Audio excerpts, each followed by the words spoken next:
And you're watching World Insight, still to come on our program. People-to-people relations built on song and dance. Earlier, I sat down with Kevin Worthen, who is the president of the BYU. We started our conversation back in 1979 when he was still a BYU student who heard about the tour to China from his friends on campus.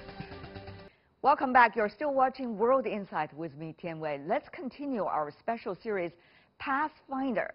As the current U.S. administration plays up protectionism against a global consensus, China and U.S. ties are under the greatest strain.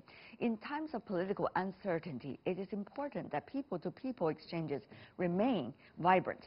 It was in 1979 when China and the U.S. went full steam ahead with diplomatic ties. That same year, a couple of college students from Brigham Young University became one of the first American entertainers to perform in China. For Chinese audiences, it was something new and exciting, and for the young American performers, China was completely exotic and fascinating at the time. Since then, the Utah Private University had done more than 30 tours in China over the years, making a name for itself among the Chinese. Marking the 4 decades of ties and friendship, the university brought its largest show yet to the stage in Beijing last year. Earlier, I sat down with Kevin Worthen, who is the president of the BYU. We started our conversation back in 1979 when he was still a BYU student who heard about the tour to China from his friends on campus. What was it like, the very first performance of Brigham Young in China at Hong Ta Theater in downtown Beijing? Well, I was not present at that time. I know, you were very young at the time. Actually, I was a student at BYU at the time. You were? I was. Okay. And I had grown up in an era in which there had been no diplomatic relationships between the People's Republic of China and the United States. So it was quite newsworthy when this group from Brigham Young University had the opportunity to come to Beijing and perform. And it turned out to be one that is remembered very well on campus. Since that time, students hear the stories of the impact that was had. I wondered about those stories myself, how true they were. Over time, some stories get exaggerated. What were those stories? You're making me really curious. It was about how students or people in China would see on CCTV looping Thanks reruns. for mentioning our name. Yes, would see reruns of the performers from BYU early in the early years after they had been here, and how influenced they were to think of one of the great universities of the United States was BYU, was Brigham Young University. And I came to China 3 years ago for my first visit, and I visited with various people who were about my age or a little bit younger. Many of them confirmed the stories that they too had this image of Brigham Young University and of the United States because of the group that had come here. 1970s, the end of 1970s, when the Chinese, almost all of them either in blue or in green or on bicycles, watched this performance of girls being thrown around in the air, you know, singing a very different way coming from the U.S., so different from the revolutionary songs. Have you ever imagined what it was like for the Chinese? I'm sure when the students coming back from China, they must have been talking. Well, the one thing that I heard mostly was how warmly received they were by the people, who again spoke a different language, come from a different culture, at the time viewed for many of their lifetimes as almost a not only foreigner but enemies, so to speak, and that they were not that different than people may have thought from what we were. And now I'm with 4 of them coming from Brigham Young University dancing and singing troupe. I'm Skylar Hunter. I'm from California. So I'm on the dunk team, the basketball dunking acrobatic team. 3, 2, 1, go! My name is Abby Bench. I am from Utah. I am on the Cougarettes, which is the dance team at Brigham Young University.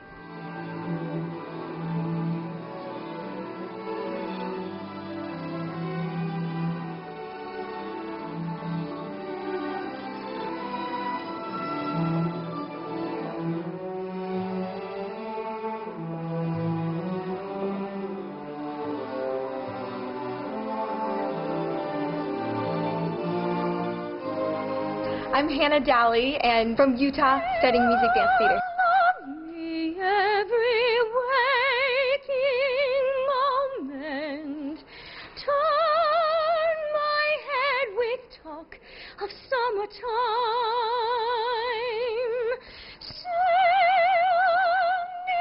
Sing me with you here beside you. Promise me that all you say is true.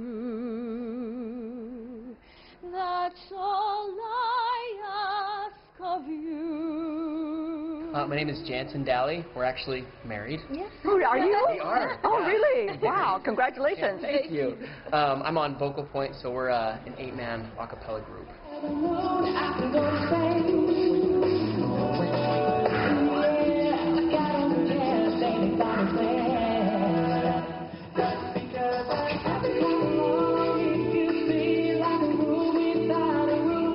When you are coming into a country different from yours, how did your parents and friends see this? They were thrilled. They couldn't be more proud. My parents, I think, are excited and a little bit jealous that we get to be here in China.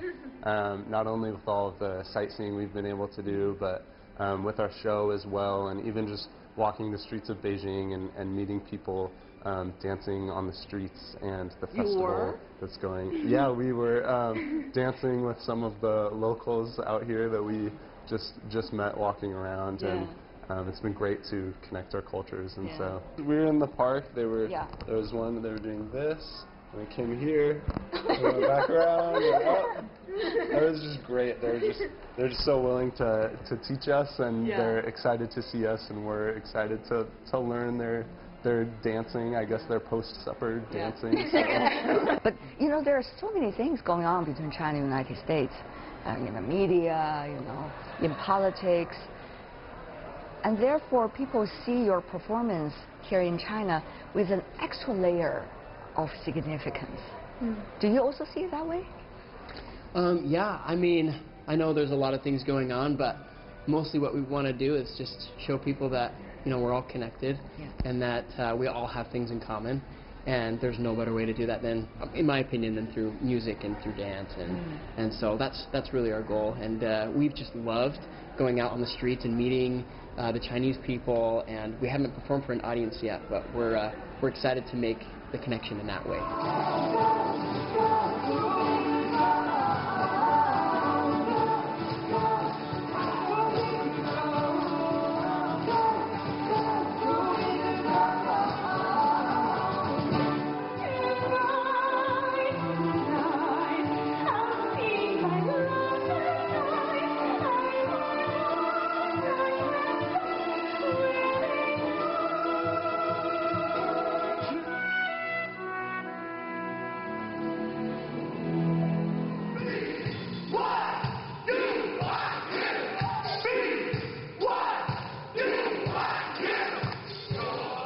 You think about it, President Worthen, you know, Brigham Young University coming from the state of Utah, this almost has nothing to do with politics in a way, and also so far away, just to look at the name of the state, from China.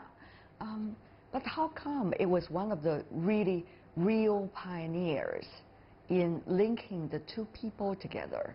Very important bridge. I think there are a couple of reasons for that. One is there is a shared value system in terms of the importance of education, the importance of families, and that's something that people in Utah and at Brigham Young University, those two things are deeply part of the culture. The other is within, again, the culture of the university and its sponsoring organization, a deep-seated commitment to the cultural arts, music, dance. The early pioneers who arrived in Utah, when they were barely surviving, just eking out a living, quickly built what were called cultural halls. And even though they were just trying to make a living, it was important for them to have music and culture, even in the early years that they were there in Utah. You emphasize once and again, President Worthen, about common humanity from the very beginning of our conversation. But now, as you may know, there are a lot of people talking about maybe we should go first, our interests, while others, we'll just see. Of course, there are very different views from around the world about this. What do you make of it? When you were interacting with the students as an educator, what kind of picture are you trying to present to them? And what kind of picture do you think is in their best interests? Well, I think that their best interests are served by understanding what we believe as a people, as a university, as I say, as our sponsoring church, that each human being is literally created in the image of our heavenly parents. And that each human being has the potential then for it that is much beyond what most people think. And that while each of us has our own particular flaws, each also has within us the ability to do extraordinary things. And that's how they should view people, wherever they're at in their station in life, whatever the situation of the people. That's why I do emphasize the common humanity, to say we are all not only have things in common, but have great potential, greater potential than most of us realize. You're a constitutional lawyer. Of course, you look at things from a different perspective, but now you're president of Brigham Young. Culture exchanges is an important part of Brigham Young University and tradition. So what do you make of this very different tracks of thinking? How things are being put into perspective? How far are we from the real pictures? It's a really good question, and one that's probably always timely to ask, because context shifts, political winds shift, there's sometimes tension, sometimes agreement, and I think part of the thing that I've seen in law, the study of law, is how temporary law and politics are in many ways. That people's common humanity and relationships can endure even though there are tensions, even though there are disagreements. And those get resolved in various ways, legally and politically and in other ways. But there is, again, a common bond of humanity and relationships that can endure even beyond and during those times when it may be more in tension. But you know, Mr. President, before we go, there are genuine concerns and worries about two great countries, China and the United States. Where are we going from here? Whether we are leaving a better future and a better potential for the next generation, or this generation gonna fail the next few generations. President Worthen, as an educator, as a constitutional lawyer, as someone who got to know the exotic China for more than 40 years, what do you think? I'm optimistic about the future. Really? Where is that optimism based on?